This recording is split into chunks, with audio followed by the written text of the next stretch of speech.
The world loves to celebrate perfection, but it's even more obsessed with watching someone challenge it. Because perfection, especially when it comes with a $4 million price tag, is supposed to be untouchable. It's supposed to live behind glass, protected by engineers, guarded by rules, and controlled by the people who built it. You're not meant to question it. You're definitely not meant to rebuild it in a garage. But that's exactly what happened.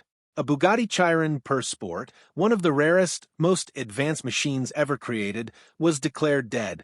Not damaged, not reparable, dead. Officially written off by the very people who designed it. A car so exclusive that only 60 exist in the world, reduced to nothing more than a silent, blacklisted shell. And then someone decided that verdict wasn't good enough. This is the story of what happens when one person looks at a multi-million-dollar impossible and says, let's prove them wrong.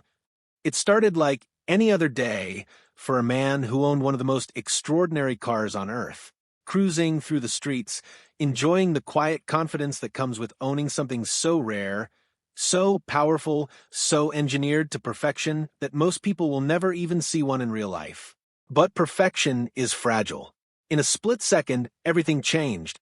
A small delivery truck pulled out at the wrong time, and what should have been nothing more than a minor inconvenience turned into a disaster. The kind of low-speed accident that most cars would shrug off became catastrophic.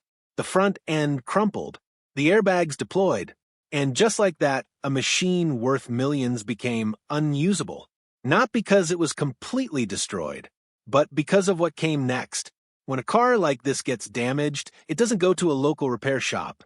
It becomes a case, a controlled situation, a matter of brand reputation. A specialist was flown in from across the ocean to inspect the wreck. Not to fix it, not to suggest solutions, just to make a decision. And that decision came quickly. The car was declared a total loss. But that wasn't the shocking part. The real blow came when the car was blacklisted, digitally erased from the system that allows it to exist as a serviceable vehicle. No official parts, no authorized repairs, no support anywhere in the world. It was as if the car had been quietly removed from existence. And if the owner wanted it restored, there was only one option: ship it back to the factory, pay an astronomical price, accept complete control. The estimate? Around $1.7 million just to bring it back to life. At that point, the message was clear. This car wasn't meant to be fixed. Most people would have walked away, because when the manufacturer says something is impossible, especially at this level, you listen. But not everyone sees a dead in the same way. Some people see a challenge. Enter a man who built his reputation on bringing impossible cars back from the brink. Someone who looks at damaged supercars not as lost causes, but as puzzles waiting to be solved. When he heard about the blacklisted Bugatti, he didn't see a warning. He saw a question. Was it really impossible, or was it just not allowed? The first time he stood in front of the car, the reality hit hard. This wasn't a simple rebuild. This wasn't even a typical supercar project. This was a machine designed to exist only within a tightly controlled ecosystem. Every component, every system, every detail engineered with precision and restrictions.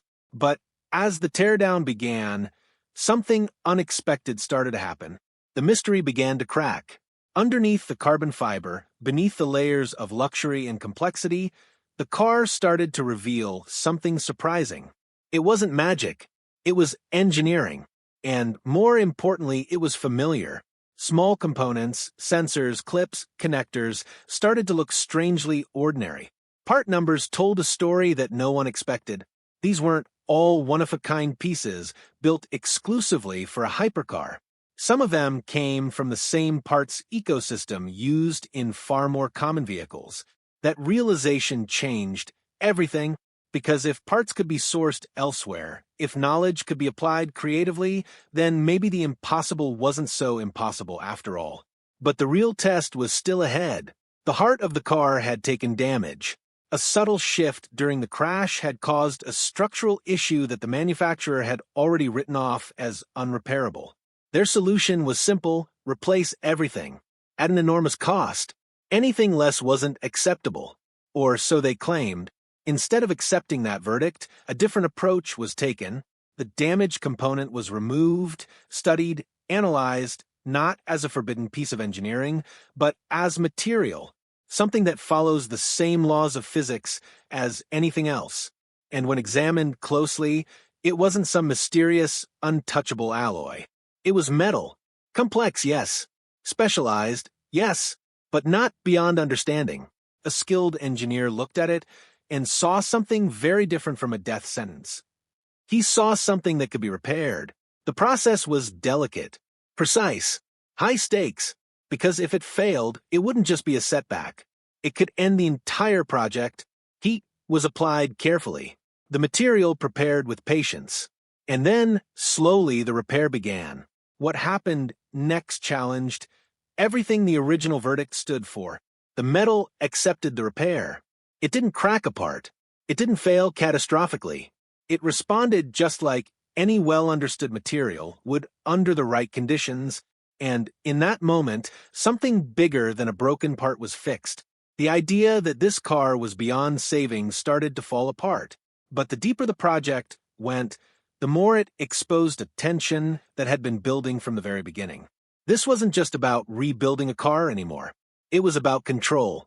As the project gained attention, it sparked a global conversation. Millions of people watched as a machine that had been written off by its creators was slowly brought back to life in a workshop. Some cheered, others were uneasy, because this wasn't just any car. It was a symbol of precision, exclusivity, and authority. And now that authority was being questioned in real time. Eventually, the conversation reached the very top. The response didn't come in the form of legal threats or shutdown orders, as many expected.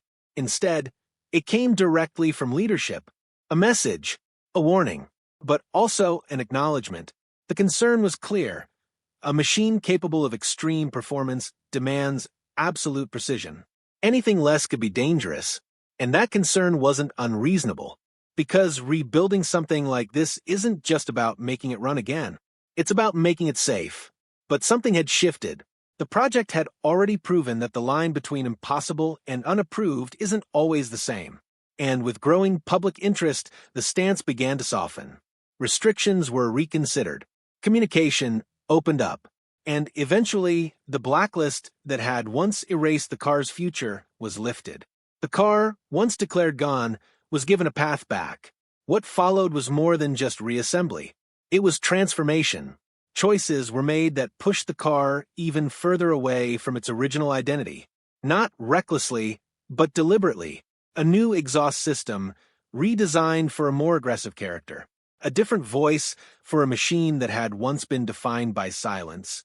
It wasn't just being rebuilt. It was being reimagined. Of course, not everyone agreed with what was happening. Purists argued that a car like this should remain untouched, preserved exactly as intended. Engineers questioned whether every modification met the original standards of safety and performance. And those concerns were valid, because when you're dealing with something capable of such extreme performance, there's no room for shortcuts. But at the same time, another perspective emerged. If someone has the knowledge, the skill, and the determination to understand a machine at this level, should they be allowed to work on it? Or should that right belong exclusively to the people who built it? That question became the heart of the entire story. Not the crash, not the repair, not even the cost. Ownership. What does it really mean to own something? Is it just possession or control? At one point, that question came down to something incredibly small. A single bolt. A minor mistake caused it to snap during reassembly, something that could happen in any workshop on any project. But in this case, the consequences could have been massive. The official solution would have been expensive, slow, and heavily controlled. Instead, a different approach was taken. The broken piece was carefully removed. A replacement was sourced independently, installed, tested, and just like that, the problem was solved, not with millions of dollars, but with knowledge, patience, and precision. It's easy to overlook moments like that, but they represent something much bigger. Because if a $4 million machine can be brought back from the brink with skill and determination, then maybe the idea of untouchable engineering isn't as absolute as we've been led to believe. By the time the project reached completion, it had become something far greater than a rebuild. It was a statement, a challenge to long-standing assumptions about control, ownership, and capability. It showed that even the most complex machines are still, at their core, systems built by humans, and therefore understandable by humans. But it also left behind a difficult question, because while the success proved what's possible, it didn't eliminate the risks. A machine like this demands perfection, and perfection is hard to guarantee outside the systems that created it. So, where do you draw the line? If you spend millions on a car, should you have the absolute right to repair it however you choose? Or does the responsibility of maintaining something so powerful justify strict control from the manufacturer? There isn't a simple answer. But what this story made clear is that the gap between impossible and forbidden is often much smaller than we think. And sometimes all it takes to close that gap is someone willing to try. Now, the question turns to you. Knowing everything that happened, knowing how close this came to failure, and how far it pushed the limits of what's acceptable, would you trust a machine like this, rebuilt outside the system at full speed? Or would you rather leave perfection exactly as it was designed to be? Because in the end, this isn't just about one car. It's about who gets to decide what's possible.